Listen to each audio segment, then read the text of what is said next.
In the 1970s, the world felt both bigger and smaller at the same time.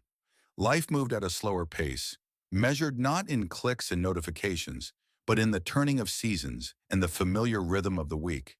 And at the heart of that week was Sunday. It was a day set apart, a time for rest, for family, and most importantly, for dinner.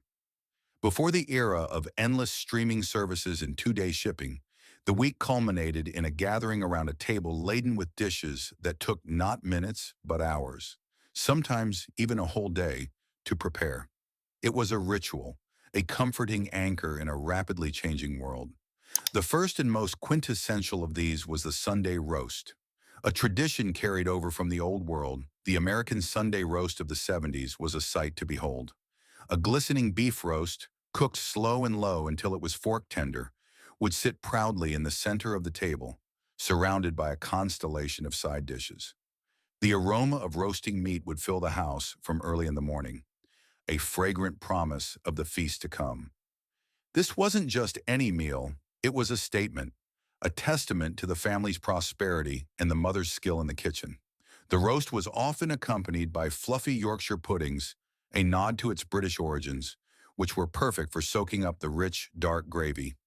Roasted potatoes, crispy on the outside and fluffy on the inside, were another essential component, along with a variety of seasonal vegetables, from sweet carrots to earthy Brussels sprouts. This meal was more than just food, it was an event. The good china, often reserved for holidays, would be carefully brought out. The table would be set with a precision that seems almost ceremonial today.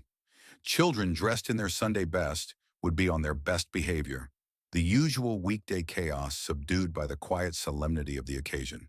The Sunday roast was a testament to a time when a meal was not just about sustenance, but about connection. It was a weekly reunion, a time to catch up on the week's events, to share stories, and to simply be together. Beyond the iconic roast, the landscape of the 1970s Sunday table was rich and varied, a tapestry woven from regional traditions, family recipes passed down through generations, and the emerging culinary trends of the decade. Another Sunday titan was meatloaf. Far from the humble weeknight staple it has become, the Sunday meatloaf of the 70s was a creation of love and patience. It was a substantial loaf, dense and flavorful, often glazed with a sweet and tangy tomato-based sauce that caramelized in the oven's heat. Served alongside a mountain of creamy mashed potatoes, with a well in the center to hold a ladleful of rich brown gravy and a side of bright green peas, it was the epitome of American comfort food. Each family had its own secret recipe, a unique blend of spices or a special ingredient that made their meatloaf the best on the block. Some recipes called for a hidden layer of hard-boiled eggs, a delightful surprise when the loaf was sliced. Others incorporated breadcrumbs soaked in milk, a secret to ensuring a moist and tender texture. It was a meal that spoke of home, of security, and of a mother's care. Then there was the spectacle of stuffed cabbage rolls. This was a dish that required dedication, a true labor of love. Tender cabbage leaves would be carefully blanched and then filled with a savory mixture of ground beef and rice, seasoned with onions and a hint of paprika. The rolls would be nestled in a large pot, smothered in a rich tomato sauce, and left to simmer for hours until the cabbage was meltingly soft and the flavors had melded into a harmonious whole. The process was an all-day affair, a testament to the importance of the Sunday meal. It was a dish that brought a taste of Eastern Europe to the American heartland, a reminder of the diverse culinary heritage that shaped the nation's palate. The sight of a platter of glistening cabbage rolls, steaming and fragrant, was a sure sign that it was Sunday, a day for a special, time-honored feast. It was a dish that was often made in large batches, with enough to share with neighbors or to freeze for a future meal. It was a symbol of generosity, of community, and of the enduring power of food to bring people together. Casseroles, the unsung heroes of the 1970s kitchen, also had their moment in the Sunday spotlight. While the quick and easy tuna noodle casserole was a weeknight savior, the Sunday version was a more elaborate affair. A classic was the from-scratch chicken pot pie. This was no frozen, foil-encased puck. This was a deep dish pie with a flaky, buttery crust that shattered at the touch of a fork, revealing a creamy, savory filling of tender chicken and vegetables. The sauce was rich and velvety, made with real cream and butter, a far cry from the canned soup shortcuts of weekday cooking. It was a meal in itself, a complete and satisfying dish that warmed the heart as much as the stomach. The crust was often a work of art in itself, with decorative cutouts or a lattice top that showcased the baker's skill.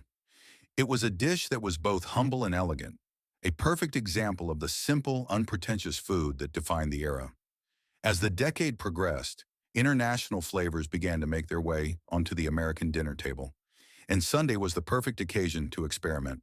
Beef stroganoff, with its Russian roots and French flair, became a sophisticated choice for a Sunday meal. Tender strips of beef were sautéed with mushrooms and onions, then bathed in a creamy sauce enriched with sour cream and a touch of mustard. Served over a bed of fluffy egg noodles, it was a dish that felt both exotic and comforting. It was a sign of a growing culinary curiosity, a willingness to explore new tastes and textures. Yet it was still a dish that lent itself to the slow, patient cooking of a Sunday afternoon, the beef simmering gently until it was perfectly tender. It was a dish that was often served at dinner parties, a sign of a host's worldliness and culinary prowess. But on a Sunday, it was a special treat for the family, a taste of the wider world brought to the familiar comfort of the dinner table. No discussion of 1970s Sunday dinners would be complete without mentioning the rise of the crock-pot. This revolutionary appliance, which became a kitchen staple in the 70s, transformed the way families cooked. It allowed for the slow, unattended cooking that was previously the domain of a weekend afternoon, making it possible to have a Sunday-style meal any day of the week. But on Sundays, the crock-pot was used to create dishes of unparalleled tenderness and flavor. A classic was pork and sauerkraut. A pork roast would be slow-cooked for hours with tangy sauerkraut, apples, and onions, the flavors mingling and deepening until the meat was so tender it could be shredded with a fork. It was a hearty, satisfying meal, perfect for a chilly autumn or winter Sunday. The crock-pot, in many ways, democratized the Sunday dinner, making it more accessible to busy families, while still preserving the tradition of a slow-cooked, flavorful meal. Finally, there was the simple, unpretentious pleasure of a whole roasted chicken. While perhaps not as grand as a beef roast, a perfectly roasted chicken, its skin golden and crisp, its meat juicy and succulent, was a Sunday classic in its own right. Stuffed with lemon and herbs, or simply seasoned with salt and pepper, it was a testament to the beauty of simple, well-cooked food. Served with roasted potatoes that had cooked in the same pan, absorbing the flavorful chicken drippings, and a side of green beans, it was a meal that was both elegant and comforting. It was a reminder that a Sunday dinner didn't have to be complicated to be special. It just had to be made with care and shared with loved ones. It was a dish that was often the first that a young cook would learn to master, a gateway to the world of Sunday roasts. And it was a dish that was always, without fail, delicious. How they did it back then was a world away from the click-and-collect convenience of today.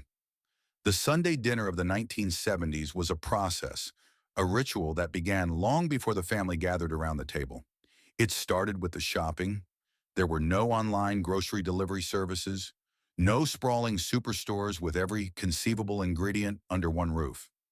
The weekly shopping trip was an outing in itself, a visit to the local butcher for the perfect cut of meat, a stop at the bakery for a fresh loaf of bread, and a trip to the greengrocer for seasonal vegetables. It was a more personal, more connected way of shopping, a relationship with the people who produced the food that would grace the Sunday table. The butcher would know your name and your preferred cut of meat, the baker would have your favorite loaf of bread waiting for you, and the greengrocer would recommend the freshest, most flavorful vegetables of the season. It was a system built on trust and community, a far cry from the anonymous transactions of today's supermarkets. The preparation was a multi-stage affair. The meat, the star of the show, would be carefully seasoned and prepared, often the day before.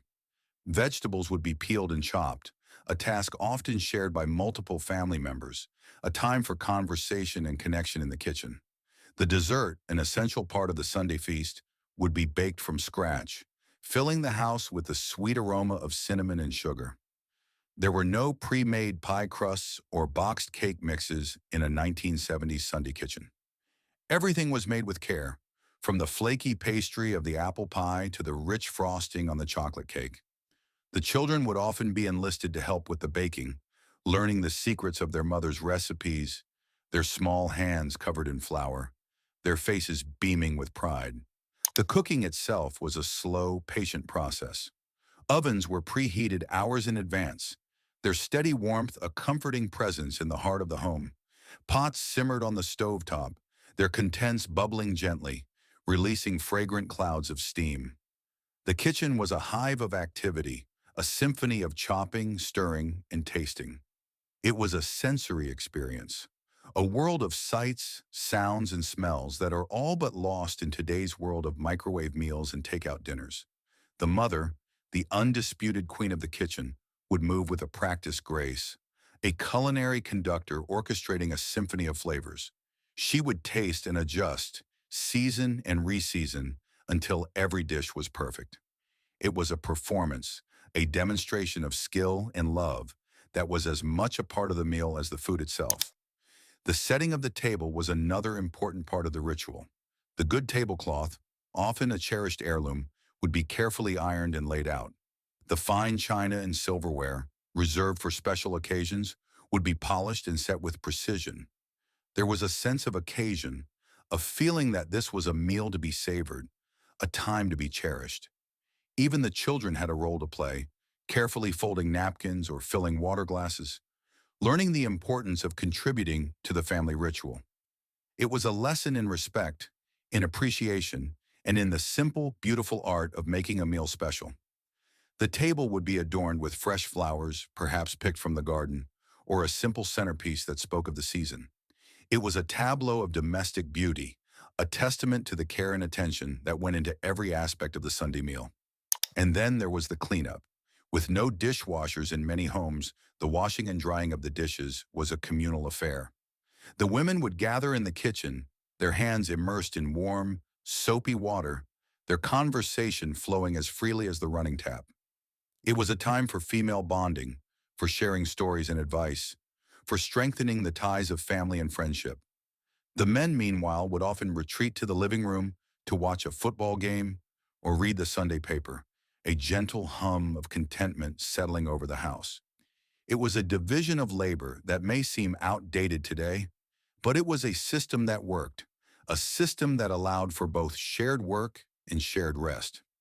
This was the rhythm of a 1970s Sunday, a day of shared work and shared pleasure, a day that revolved around the simple, profound act of breaking bread together. The Sunday dinner table was also a place of learning. Children would absorb the rhythms of conversation, the art of listening, and the importance of family stories. Grandparents would share tales of their youth, parents would discuss the events of the week, and children would learn to contribute their own thoughts and experiences. It was an education in humanity, a weekly lesson in the importance of connection and communication. The dinner table was a democratic space, where every voice mattered and every story had value. It was a place where family history was preserved and passed down, where traditions were maintained and new ones were born. What can we learn from these seemingly distant traditions? In our fast-paced, fragmented world, the idea of spending an entire day preparing a single meal might seem anachronistic, even absurd. Yet there is a deep wisdom in the slow, deliberate rhythm of the 1970s Sunday dinner. It teaches us the value of process, the joy of creating something with our own hands. It reminds us that the best things in life often take time, that there is a profound satisfaction in patience and dedication. It also teaches us the importance of ritual. In a world that often feels chaotic and unpredictable, the simple, repeated act of gathering for a weekly meal can provide a sense of stability, of continuity, of belonging.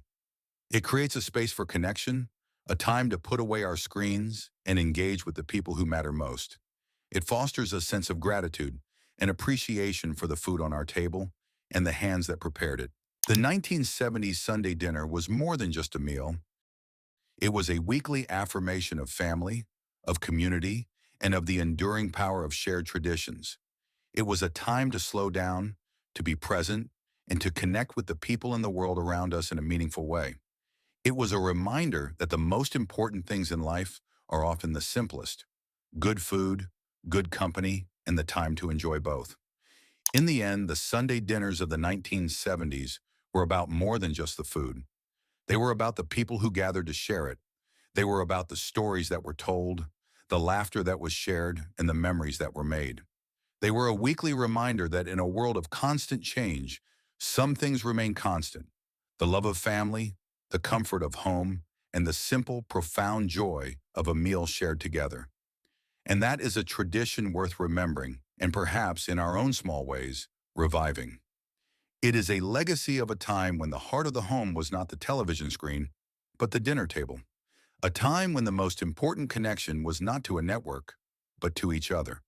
A time when a simple Sunday dinner could be the most special event of the week. And in that, there is a lesson for us all.